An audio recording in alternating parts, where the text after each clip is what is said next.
નમસ્કાર મિત્રો, હું કનૈયાલાલ મીરાણી આપની પોતાની મનગમતી યુટ્યુબ ચેનલ શિક્ષણ સફરમાં આપનું સ્વાગત કરું છું। આ ચેનલ ઉપર શૈક્ષણિક માહિતી, અભ્યાસક્રમ, શિષ્યવૃત્તિ પરીક્ષાઓ, સરકારી યોજનાઓ, સ્પર્ધાત્મક પરીક્ષાઓ તથા કમ્પ્યુટર અને ટેકનોલોજીને લગતા વિડીયો અપલોડ કરવામાં આવે છે। હજી સુધી તમે જો આ ચેનલને સબસ્ક્રાઇબ ના કરી હોય તો સબસ્ક્રાઇબ કરી દેજો, તમારા મિત્રોને શેર કરી દેજો અને બેલ આઇકન દબાવી દેજો જેથી અમારા નવા વિડીયોની અપડેટ આપને મળતી રહે।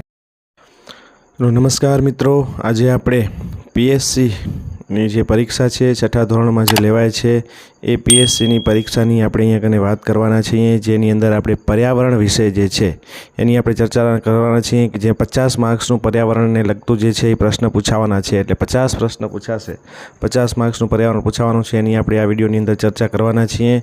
તો તમે જો હજી સુધી આ ચેનલને સબસ્ક્રાઇબ ના કરી હોય તો સબસ્ક્રાઇબ કરી દેજો અને સાથે સાથે તમારા મિત્રોને પણ શેર કરી દેજો, જેના કારણે એમને પણ આ 50 માર્ક્સના પ્રશ્નોનું સોલ્યુશન છે એ સરળતાથી મળી રહે અને એમને પણ આ પીએસસીની પરીક્ષાની અંદર જે શિષ્યવૃત્તિ મળવાપાત્ર થાય છે તો એ પણ એમાંથી પાસ થઈ અને શિષ્યવૃત્તિને મેળવી શકે।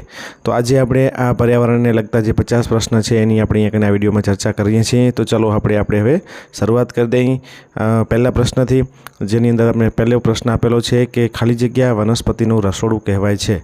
તો તમે જોઈ શકો છો અહીંયા કને ABCD 4 ઓપ્શન તમને આપેલા છે અને બહુ સરસ પ્રશ્ન છે કે વનસ્પતિનું રસોડું કોને કહેવાય છે? તો પર્ણને વનસ્પતિનું રસોડું કહેવામાં આવે છે, કારણ કે પર્ણ દ્વારા જ ખોરાક છે વનસ્પતિ બનાવે છે। કોની આંખો નબળી હોય છે પરંતુ ગંધ પારખવાની શક્તિ સારી હોય છે? અહીંયા કને આપણને બે વસ્તુ આપેલી છે, જેની આંખો નબળી હોય પરંતુ ગંધ પારખવાની શક્તિ છે એ સારી હોય છે, એ કોણ હોય છે? તો અહીંયા કને તમે ABCD 4 ઓપ્શન પૈકી જોઈ શકો છો, જવાબ આવશે C, ઉંદર। ઉંદરની આંખો નબળી હોય પરંતુ ગંધ પારખવાની શક્તિ છે એ બહુ સારી હોય। ત્રીજા પ્રશ્નની વાત કરીએ કે ઈંડામાંથી જે પોષક તત્વ મળે છે તે નીચેના પૈકી શામાં હોય છે?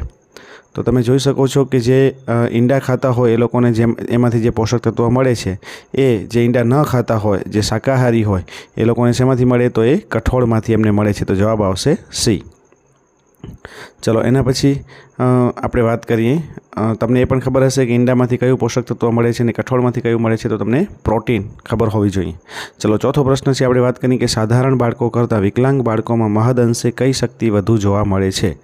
તો સાધારણ બાળકો જે હોય છે એના કરતાં વિકલાંગ બાળકોમાં જે શક્તિ વધુ હોય છે એ શક્તિ કઈ હોય છે? મોટાભાગની અંદર તમે જોઈ શકો છો, તો તમને ખ્યાલ જ હશે કે કઈ શક્તિ એની અંદર વધારે હોય છે? તો એકાગ્રતા એમની અંદર વધારે હોય છે, તો આપણો ઓપ્શન આવશે A। ચલો પાંચમા પ્રશ્નની વાત કરીએ કે કઈ રીતથી ખોરાક બનાવેલો વધુ ખાવાથી સ્વાસ્થ્ય પર વિપરીત અસર થાય છે? તો તમે અહીંયા કને સમજી શકો છો કે આપણે કઈ રીતના જે ખોરાક બનાવેલો હોય એ ખાઈએ તો આપણું સ્વાસ્થ્ય છે એ વધારે અસર થાય। તો આપણે જોઈ શકીએ છીએ તળીને, એટલે કે તળેલો ખોરાક બહુ ખાઈએ તો આપણને વિપરીત અસર થાય, એટલે જવાબ આવશે C। છઠ્ઠા પ્રશ્નની વાત કરીએ કે ખેડૂત ખેતરમાંથી તૈયાર થયેલા અનાજને ઘરે લાવવા માટે પહેલાં 2 પૈડાવાળા ખાલી જગ્યાનો ઉપયોગ કરતો હતો। તો તમે જોઈ શકો છો કે કઈ વસ્તુનો ઉપયોગ પહેલાં ખેડૂત કરતો હતો। હવે તો જો કે અહીંયા કને સાધનો જે છે એ બધા વધારે આવી ગયા છે અને હવે બધાએ એન્જિનવાળા સાધનો જે છે એનો ઉપયોગ થતો, પણ પહેલાંના સમયમાં બળદગાડાનો ઉપયોગ થતો હતો, એટલે કે બળદગાડી। તો આપણો જવાબ આવશે C। ચલો એના પછી સાતમો પ્રશ્ન છે, બ્રેઇન લિપિના સર્જક કોણ હતા? જે બ્રેઇન લિપિ જેણે શોધી છે એના સર્જક કોણ હતા? તો અહીંયા કને આપણે જવાબ જોઈ શકીએ છીએ ABCD પૈકી B છે, લુઈસ બ્રેઇલ, અને એમના જ નામ ઉપરથી અહીંયા કને બ્રેઇલ લિપિ એવું નામ આપવામાં આવ્યું છે, એટલે જવાબ આવશે B। ચલો એક જ મકાનમાં જુદા જુદા માળે ઘણા બધા કુટુંબ રહી શકે તેને કેવું મકાન કહેવાય? હવે એક જ મકાન હોય એમાં જુદા જુદા માળે ઘણા બધા કુટુંબ રહેતા હોય એને કેવા પ્રકારનું મકાન કહેવાય? તો તમે જોઈ શકો છો અહીંયા કને બંગલો, ભૂંગો, ઇગ્લુ કે બહુમાળી મકાન। તો અહીંયા કને આપણને પ્રશ્ન ઉપરથી જ ખ્યાલ આવી જાય કે બહુમાળી મકાન, એટલે ઓપ્શન આવશે D। ચલો એના પછી આપણે વાત કરીએ પ્રશ્ન 9ની, પહેલાંના સમયમાં સમાચાર ઝડપથી આપવા માટે પોસ્ટ ઓફિસમાં કઈ પ્રથા અમલમાં હતી? તો કોઈ પણ ઝડપથી સમાચાર પહોંચાડવાના હોય તો પોસ્ટ ઓફિસની અંદર એક સુવિધા અમલમાં હતી અને એ હતી તારની, એટલે કે આપણો સાચો ઓપ્શન આવશે D, તારની સુવિધા ઉપલબ્ધ હોતી। ચલો એના પછી આપણે વાત કરીએ 10મા પ્રશ્નની, તો જેની અંદર તમે જોઈ શકો છો કે પોસ્ટ ઓફિસે આપણી કઈ સંખ્યા છે? પોસ્ટ ઓફિસ એ આપણી કઈ સંસ્થા છે? અહીંયા કને સંખ્યા જે લખાયેલું છે ટાઈપિંગ મિસ્ટેક છે, તમારે યાદ રાખવાનું, સંસ્થા છે, તો એ જાહેર સંસ્થા છે, આપણો ઓપ્શન આવશે A। મજબૂત તારનું દોરડું હોય અને તેમાં લટકાવેલી ટ્રોલીમાં બેસીને ઉપર કે નીચે જવાય તેને શું કહેવાય? તો આ સુવિધા જે છે અત્યારે ઘણી જગ્યાએ તમને જોવા પણ મળે છે ગુજરાતની અંદર કે એકદમ મજબૂત તારનું દોરડું બાંધેલું હોય અને એમાં લટકાવેલી ટ્રોલી હોય તો એને શું કહીએ છીએ આપણે? ઉડન ખટોલા. તો આપણો જવાબ આવશે અહીંયા કને બી, ઉડન ખટોલા. અને એને સી, રોપ વે પણ આપણે કહેવામાં આવે છે. એટલે આપણો સાચો ઓપ્શન જે છે એ ડી આવશે, વિકલ્પ બી અને સી. ચલો 12મા પ્રશ્નની વાત કરીએ કે સામાન્ય રીતે હાથીના ટોળામાં હાથણીઓ અને બચ્ચાની સંખ્યા કેટલી હોય છે? તો આ જે છે હાથીના ટોળા જતા હોય ત્યારે કેટલા હોય? તો 10 થી 12, એટલે કે એમને હાથણીઓ અને બચ્ચાઓની સંખ્યા છે એ 10 થી 12 જેટલી હોય છે. સાચો ઓપ્શન આવશે બી. ચલો એના પછી નેક્સ્ટ પ્રશ્નની વાત કરીએ કે કયા પુલને કચ્છનું પ્રવેશ દ્વાર કહેવામાં આવે છે? તો કચ્છની અંદર પ્રવેશવા માટે થઈને કયો પુલ છે? તો સૂરજબારી પુલ, એટલે આપણો ઓપ્શન આવશે અહીંયા કને બી. ચલો એના પછી આપણે નેક્સ્ટ પ્રશ્નની વાત કરીએ 15મો, જંપોર બીચ ક્યાં આવેલ છે? તો જંપોર બીચ છે એ આપણને દમણ, એટલે કે સી ઓપ્શન આપણો સાચો આવશે, દમણની અંદર આવેલો છે. કઈ નદી ગુજરાતની સૌથી મોટી નદી છે? તો તમને ખ્યાલ હોવો જોઈએ કે આપણે ગુજરાતની સૌથી મોટી નદી કઈ છે? તો એ આવશે નર્મદા. એના પછી નેક્સ્ટ પ્રશ્ન આપણે વાત કરીએ 16મો પ્રશ્ન, કર્ણમ મલ્લેશ્વરી ખાલી જગ્યા વર્ષની વયે વજન ઉચકવાની શરૂઆત કરી તેમજ આંતરરાષ્ટ્રીય સ્તરે ખાલી જગ્યા ચંદ્રકો જીત્યા છે. તો અહીંયા કને તમને 2 ખાલી જગ્યાઓ પૂછેલી છે, એણે કેટલા વર્ષે શરૂઆત કરી અને કેટલા ચંદ્રકો જીત્યા છે? તો અહીંયા કને આપણે જોઈ શકીએ છીએ કે અહીંયા કને A, B, C, D તમને અહીંયા કને ઓપ્શન આપેલા છે. તો આપણે પહેલો એ ઓપ્શન સાચો આવશે કે એણે 12 વર્ષની ઉંમરે શરૂઆત કરી અને 29 ચંદ્રકો છે એણે જીતી લીધા છે. ચલો એના પછી આપણે વાત કરીએ 17મું કે બેલા કેવો પથ્થર છે? તો અહીંયા કને તમને સાચો ઓપ્શન આવશે બી, કે દરિયા કિનારે ખાણોમાંથી નીકળતો પથ્થર એટલે બેલા. ચલો એના પછી આપણે વાત કરીએ 18, ડુંગળીની સુકાયેલી ડાળી કાપવા કયા સાધનનો ઉપયોગ થાય છે? તો ડુંગળીની જે સુકાયેલી ડાળીઓ હોય એને કાપવા માટે કયા સાધનનો ઉપયોગ થાય છે? તો એનો જવાબ આવશે બી ઓપ્શન, ઇલ્લીચ. એને ઇલ્લીચ કહેવામાં આવે છે. બી ઓપ્શન સાચો છે આપણો. ચલો એના પછી આપણે વાત કરીએ 19મા પ્રશ્નનો, ગંદા પાણીના કારણે કયો રોગ થાય છે? તો તમને બધાને ખબર હશે કે પાણીનું કારણ, એટલે કે ગંદા પાણીના કારણે કયો રોગ થાય? તો એનો જવાબ આવશે કોલેરા. બી ઓપ્શન આપણો અહીંયા કને સાચો છે. ચલો 20મો પ્રશ્ન કે ખાલી જગ્યા પાણીમાં ફટકડી નાખવાથી પાણીમાંનો કચરો જલ્દી નીચે બેસી જાય છે. તો કેવું પાણી હોય કે જેની અંદર આપણે ફટકડી નાખવી પડે? તો તમને ખબર છે કે ડોળું પાણી હોય ત્યાં ફટકડી આપણે કામ કરે છે. તો આપણો ઓપ્શન આવશે એ. ચલો એના પછી વાત કરીએ 21મા પ્રશ્નની કે શાળામાં ચાલતા મધ્યાહન ભોજન અને તિથિ ભોજનથી બાળકોમાં કયા ગુણનો વિકાસ થાય છે? તો શાળામાં જે મધ્યાહન ભોજન આપવામાં આવે છે અને તિથિ ભોજન આપવામાં આવે છે એના કારણે બાળકોમાં કયા ગુણનો વિકાસ થાય છે? તો જવાબ આવશે આપણો એ, સમૂહ જીવન. બધા સાથે જમતા થાય એના કારણે સમૂહ જીવનનો ગુણ છે જેની અંદર વિકસે છે. ચલો 22મો પ્રશ્ન, કઢા પ્રસાદ ક્યારે આપવામાં આવે છે? તો કઢા પ્રસાદ જે છે એ ક્યારે આપવામાં આવે છે? તો અહીંયા તમે જોઈ શકો છો A, B, C, D પૈકી તમને આપેલું છે કે અરદાસ પછી, એટલે કે ડી ઓપ્શન આપણો અહીંયા કને સાચો છે. ચલો એના પછી 23મા પ્રશ્નની વાત કરીએ કે અબુધાબીની આજુબાજુના દેશોના ભૂમિ પ્રદેશો કેવા છે? અબુધાબી જે છે એની આજુબાજુના દેશોના ભૂમિ પ્રદેશો છે એ કેવા છે? તો તમને ખ્યાલ હશે કે આપણો જે અબુધાબીની આજુબાજુનો જે વિસ્તાર છે એ કેવો છે? તો અહીંયા કને તમે જોઈ શકો છો A, B, C, D તમને 4 ઓપ્શન અહીંયા કને આપેલા છે. આ 4 ઓપ્શન પૈકી તમને ખ્યાલ હોવો જોઈએ કે એ પ્રકારના જે પ્રદેશ છે એ કેવા પ્રકારના છે, કારણ કે અબુધાબીની આજુબાજુ જે છે એ કેવા પ્રદેશ છે? તો તમને અહીંયા કને ખ્યાલ હોય તો તમે આ પ્રશ્નનો સરળતાથી જવાબ છે એ આપી શકો છો. ચલો આપણે અહીંયાનો જવાબ જોઈએ કે ગરમ પ્રદેશો છે એટલે જવાબ આવશે રણ પ્રદેશો, એટલે કે બી ઓપ્શન છે એ આપણો સાચો આવશે. ચલો એના પછી વાત કરીએ 24મા પ્રશ્નની કે તમાલપત્ર, નાની મોટી ઇલાયચી અને મરી ક્યાં વધુ જોવા મળે છે? તો અહીંયા કને તમે જોઈ શકો છો આ ઓપ્શન જે છે અહીંયા કને તમને આપેલા છે. તો એ ઓપ્શનની અંદર કયું ઓપ્શન જે છે વધારે અહીંયા કને જોવા મળશે? તો જવાબ આવશે ડી, કેરળ. એના પછી 25મા પ્રશ્નની વાત કરીએ કે ગુજરાતમાં વસ્તીની દ્રષ્ટિએ અમદાવાદ જિલ્લો કયા સ્થાને છે? તો વસ્તીની દ્રષ્ટિએ અમદાવાદ જિલ્લાની આપણે વાત કરીએ કે અમદાવાદ જિલ્લો કયા સ્થાન ઉપર છે? તો તમે અહીંયા કને જોઈ શકો છો A, B, C, D પૈકી કે અમદાવાદ જિલ્લો છે એ પ્રથમ સ્થાન ધરાવે છે ગુજરાતની અંદર. એના પછી નેક્સ્ટ 26મો પ્રશ્ન કે દિવસના આશરે 18 કલાક વૃક્ષની ડાળી પર ઊંધું લટકી અને ઊંઘનારું પ્રાણી કયું છે? તો તો તમને બધાને ખબર જ છે કે દિવસના જે ઊંધું લટકે, ડાળી ઉપર ઊંધું લટકી અને જે સૂઈ જાય એ પ્રાણી કયું છે? તો એને આપણે જવાબ આપશે અહીંયા કને શું આવશે? તો સ્લોથ. એ આપણો સાચો ઓપ્શન છે, સ્લોથ. ચલો એના પછી આપણે નેક્સ્ટ પ્રશ્નની વાત કરીએ કે માછલીઓ ખાલી જગ્યા દ્વારા ચેતવણી આપે છે. તો માછલીઓ જ્યારે કોઈ પણ એમને એવું કાંઈ લાગે તો તેને શેના દ્વારા ચેતવણી આપે છે? તો જવાબ આવશે વિદ્યુત સંકેત દ્વારા. એટલે ઓપ્શન સી આપણો સાચો આવશે. ચટાઈ ખાલી જગ્યાના ઝાડના પાંદડામાંથી બનાવવામાં આવે છે. તો આપણે જે ઘરે બેસવા માટે જે ચટાઈ વાપરીએ છીએ એના માટે કયા ઝાડના પાંદડામાંથી બને છે?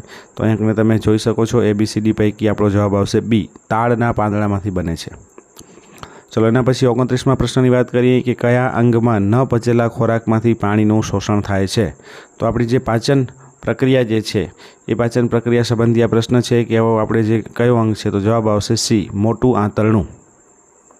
ચલો એના પછી આપણે વાત કરીશું, અહીંયા તમને ખબર જ હશે આ બધા જે પાચનતંત્રના અંગો છે એના વિશે. ચલો આપણે વાત કરીએ નેક્સ્ટ પ્રશ્નની 30મા. નીચે પૈકી કયો છોડ શિકારી છોડ કહેવાય છે? તમને ખબર છે કયો છોડ છે શિકારી છે? તો બી ઓપ્શન આપણો સાચો આવશે, કણસપર્ણ. એ જે નાના નાના જીવાણુઓ છે એને ખાઈ અને પોતાનું વિકાસ કરે છે, એટલે કળશપર્ણ છે એ આપણો અહીંયા કને સાચો જવાબ આવશે. ચલો એના પછી આપણે નેક્સ્ટ એટલે કે એના પછીના 31મા પ્રશ્નની આપણે વાત કરીએ.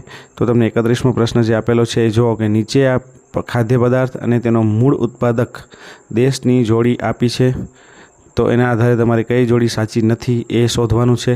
તો સાચી જોડી કઈ નથી આપણે જોતા જઈએ. સૌથી પહેલાં એની અંદર આપેલું છે કે યુરોપની અંદર ચા, તો એ અહીંયા કને સાચી નથી. બાકી આફ્રિકાની અંદર ભીંડા એ સાચું છે, દક્ષિણ અમેરિકાની અંદર મરચાં સાચા છે અને ચીનની અંદર સોયાબીન પણ સાચું છે. તો અહીંયા કને આપણો સાચો ઓપ્શન આવશે એ. ચલો એના પછી વાત કરીએ 32મા પ્રશ્નની કે ખાસ પ્રકારના મચ્છરના કરડવાથી મેલેરિયા થાય છે તેવું શોધનાર વૈજ્ઞાનિક ખાલી જગ્યા હતા. તો આ જે મચ્છર, ખાસ પ્રકારના મચ્છર છે એ કયા પ્રકારના મચ્છર જે છે એને શોધ્યા?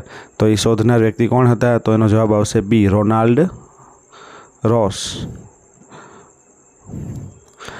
ચલો એના પછી આપણે વાત કરીએ 33મા કે નીચેના પૈકી કયો રોગ મચ્છર દ્વારા ફેલાતો રોગ નથી? આમાંથી કયો રોગ એવો છે કે જે મચ્છર દ્વારા નથી ફેલાતો? તો તમે જોઈ શકો છો મેલેરિયા, ડેન્ગ્યુ, ચિકનગુનિયા કે પછી પાંડુ રોગ. તો પાંડુ રોગ જે છે એ આપણો અહીંયા સાચો જવાબ આવશે, જે મચ્છર દ્વારા ફેલાતો નથી. 34મા પ્રશ્નની વાત કરીએ તો પર્વતારોહણથી કયા ગુણોનો વિકાસ થાય છે? પર્વતારોહણ કરવામાં આવે તો એના દ્વારા કયા ગુણોનો વિકાસ થાય છે? તો તમે અહીંયા જોઈ શકો છો આત્મવિશ્વાસ, નેતૃત્વ અને સાહસિક વૃત્તિ, આ ત્રણ ગુણોનો વિકાસ થાય છે. એટલે આપણો ઓપ્શન આવશે ડી, આપેલા તમામ. એનાથી આપણો આત્મવિશ્વાસ પણ વધે છે, સાહસિક વૃત્તિ પણ વધે છે અને નેતૃત્વ પણ વધે છે. ચલો એના પછી નેક્સ્ટ 35મા પ્રશ્નની આપણે વાત કરીએ. તો એમાં આપણને આપેલું છે કે પહાડી નદીમાં એક કાંઠાથી બીજા કાંઠા સુધી જવા શું વ્યવસ્થા હોય છે? જ્યાં પહાડની અંદર નદીઓ હોય ત્યાં કને એક કાંઠાથી બીજા કાંઠા સુધી જવું હોય તો શું હોય? તો જવાબ આવશે સી, એક કાંઠાથી બીજા કાંઠા સુધી જાડું દોરડું બાંધેલું હોય છે અને એને પકડી અને આપણે જઈ શકીએ છીએ અને ત્યાંના લોકો એ રીતના જતા હોય છે. ચલો એના પછી આપણે નેક્સ્ટ વાત કરીએ 36મા પ્રશ્નની. તો ઉપરકોટના કિલ્લા પર કયા રાજાએ ચડાઈ કરી હતી? તો ઉપરકોટનો જે કિલ્લો છે એના ઉપર કયા રાજાએ ચડાઈ કરી હતી? તો જવાબ આવશે બી, સિદ્ધરાજ જયસિંહે. ચલો એના પછી 37મો કે સુનિતા વિલિયમ્સ કોણ છે? તો તમને બધાને ખબર છે સુનિતા વિલિયમ્સનું નામ તમે સાંભળેલું જ હશે. તો એ અવકાશ યાત્રી છે, એટલે જવાબ આવશે આપણો ડી. ચલો એના પછી આપણે વાત કરીએ નેક્સ્ટ એટલે કે 38મા પ્રશ્નની કે પેટ્રોલિયમનો કયો ઘટક બળતણ તરીકે વપરાતો નથી? તો પેટ્રોલિયમ પેદાશો જે મળે છે પેટ્રોલિયમમાંથી એનો કયો ઘટક એવો છે કે જેને આપણે બળતણ તરીકે વાપરતા નથી? તો જવાબ આવશે ડી, ગ્રીસ. બાકીનું જે છે કેરોસીન, પેટ્રોલ, ડીઝલ આ બધું બળતણ તરીકે વપરાય છે. ચલો એના પછી નેક્સ્ટ 39મો પ્રશ્ન. કયા પ્રાણીના લાંબા અને સુંવાળા વાળમાંથી પશ્મિના શાલ બનાવવામાં આવે છે? તો પશ્મિના શાલ જે છે એ બકરી જે છે એમાંથી બનાવવામાં આવે છે. તો આપણો ઓપ્શન આવશે બી, બકરી. ચલો એના પછી આપણે વાત કરીએ નેક્સ્ટ 40મા પ્રશ્નની કે નીચેનામાંથી કઈ ઘટના આપત્તિ નથી? તો તમે જોઈ શકો છો અહીંયા કઈ ઘટના છે એ આપત્તિ નથી? ધરતીકંપ, પૂર, વાવાઝોડું કે પછી બસ અકસ્માત. તો આમાં તમને જોઈને જ ખ્યાલ આવી જાય કે બસ અકસ્માત છે એ આપણો ઓપ્શન સાચો આવશે, જે આપત્તિ નથી. બાકીના ધરતીકંપ, વાવાઝોડું, પૂર આ બધી આપત્તિઓ છે, કુદરતી આપત્તિઓ છે, જેને આપણે કુદરતી આપત્તિઓ કહીએ છીએ. તો બસ અકસ્માત છે એ માનવ સર્જિત છે ને એ પણ આપત્તિ નથી.